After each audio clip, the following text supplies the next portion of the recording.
Hi, I hope you're having a good day. Welcome to the video. If you enjoy this or you think someone could be of benefit to it, please pass it on, share, and also subscribe. It helps with YouTube getting this out to the people that it would benefit to watch. I want to make clear that this is not a crusade to end sports betting, although I think the world would probably be a better place without it. I'm realistic, and also I understand that having a bet on sports can be fine for someone that's able to do it without impacting them, affecting them in other ways, and they don't go overboard. It can be something which can add a bit of excitement to it, and that can be fine. However, the absolute saturation with gambling advertising in the market of AFL and other sports has just gotten way too crazy. For example, when I was a youngster, 6, 7 years old, and just starting to get into football, I remember in the age, there used to be something where it would have every game and it would give a preview, and then at the bottom it had the odds. And I remember looking at it and understanding from a little kid, understanding, what that meant, who the experts thought would win. But it wasn't everywhere. I could go to the football, watch the football, and when I was younger, I didn't think you had to bet on football to enjoy it. Nowadays, someone that's just being introduced to the game, it's absolutely crazy. From the first moment that you will turn on the TV to watch a game or enter the sports stadium till the moment you leave, you will be inundated all the time with messages everywhere about gambling on football. And it's not just about betting on the game, betting on each quarter, betting on each player. There's something to bet at any single point in time. And with the advertising that they create about it, the message that they send is this is the way to enjoy the game. So anybody out there that likes this football, and if you think you know a bit about football, you have to bet on it. You have to bet with friends. It's going to be so much fun. Those are the type of advertisements they send. And sending the message that this is, we at the AFL, these are our major sponsor partners, and this is what we think is good.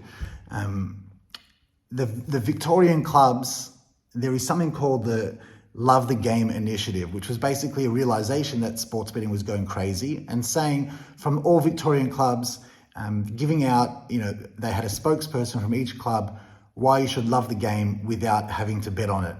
And even Ben Kavanagh, head of AFL, we want to ensure we are looking after the well-being of our clubs, leagues, and the wider AFL Victoria community. This partnership is key to this by addressing the normalisation of sports betting culture and reducing sports betting promotion.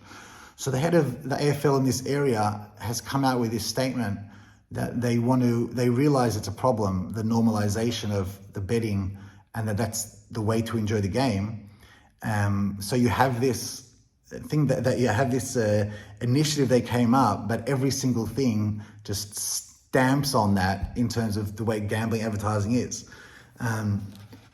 AFL has been at the forefront of social change. There's a lot of different rounds where they try highlight different social issues that they want to address. They do see themselves as leading the change for social good. It's not like the AFL is just saying we're a business, we don't care, we're going to just make money. They purport to be doing things, we only want to do things the right way for social change. Yet, gambling and the way they pour it down your throat, even though they understand it seems to be a problem, seems to be something which at the moment is just running rampant. Another example is cigarette sponsorship. Cigarettes used to be plastered all over sporting events when I was growing up. Now you won't find them anywhere because it's been proven what the damage can do, and therefore sporting, people say no, it's not good enough that you can take money from cigarette companies. Sporting companies don't. Gambling though is just starting, and it's the amount of money that they make, which obviously means that the gambling companies are the ones which have the most money to sponsor the sporting product. So the AFL has their media rights deal, and who's going to pay the most money? The people who know they want their ads on while the sport's playing, and who's that?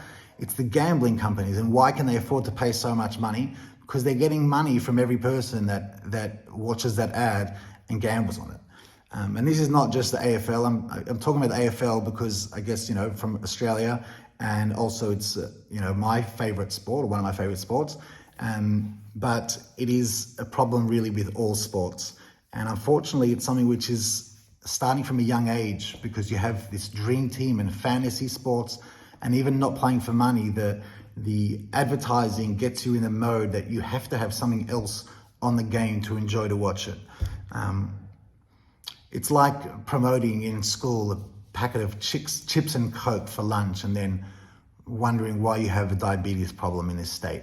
And looking to the future, to wrap this up, I've got no doubt, unfortunately, sometime in the future, it'll hit the fan to a point where gambling will either be banned or will be severely restricted.